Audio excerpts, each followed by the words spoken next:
అమరావతి నిర్మాణంలో కీలక పరిణామం జరిగింది. ఎమ్మెల్యేలు ఎమ్మెల్సీల టవర్స్ కు వసతుల కల్పనకు నిధులు విడుదల చేశారు. 525 కోట్లు విడుదల చేస్తూ పరిపాలనా అనుమతులు మంజూరు చేస్తూ జీవో జారీ చేశారు.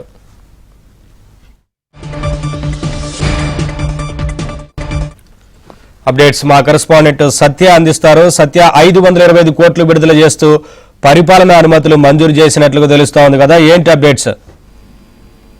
నవీన్, కూటమి సర్కార్ అధికారం అమరావతి అదేవిధంగా పోలవరం ఈ రెండు ప్రాజెక్టులు కూడా అత్యంత ప్రతిష్టాత్మకంగా తీసుకున్నాయి. దీనిలో భాగంగా అధికారంలోకి వచ్చి సంవత్సరం దాటినప్పటికీ కూడా పురోగతి లేదనే అభిప్రాయం ఉండడం ఒక ఎత్తు అయితే, ముఖ్యంగా పనుల్లో పురోగతి లేకపోవడం, గత ప్రభుత్వం చేసినటువంటి చిక్కుముడులు ఒక్కొక్కదాన్ని కూడా ఇప్పుకుంటూ సరి చేసుకుంటూ వస్తుంది ప్రభుత్వం. దానికి 8 నెలల సమయం పట్టింది. తర్వాత 3 నెలల్లో టెండర్లు పిలవడం, అంటే పాత టెండర్లు రద్దు చేసి మరలా టెండర్లు పిలవడం వల్ల కొంత ఆలస్యమైన అధికార వర్గాలు చెబుతున్నాయి.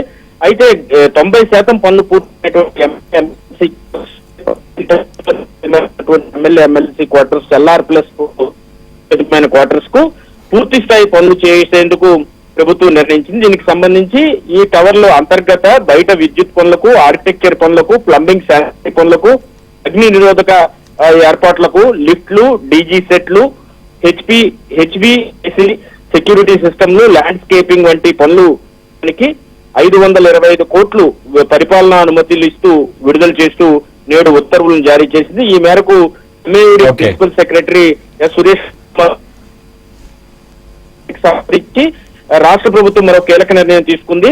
ముఖ్యంగా ఈ నెల 26 నుంచి 30 తేదీ వరకు కూడా ముఖ్యమంత్రి సహా పలు అధికారులతో సింగపూర్ లో పర్యటించి ఈ అమరావతి నిర్మాణం, అదేవిధంగా రాష్ట్రంలో పోర్టుల అభివృద్ధి తదితర అంశాలపై అక్కడ రాజకీయ అదే వ్యాపార ప్రతినిధులు కూడా చర్చించాలని నిర్ణయించారు. Thank you Satya.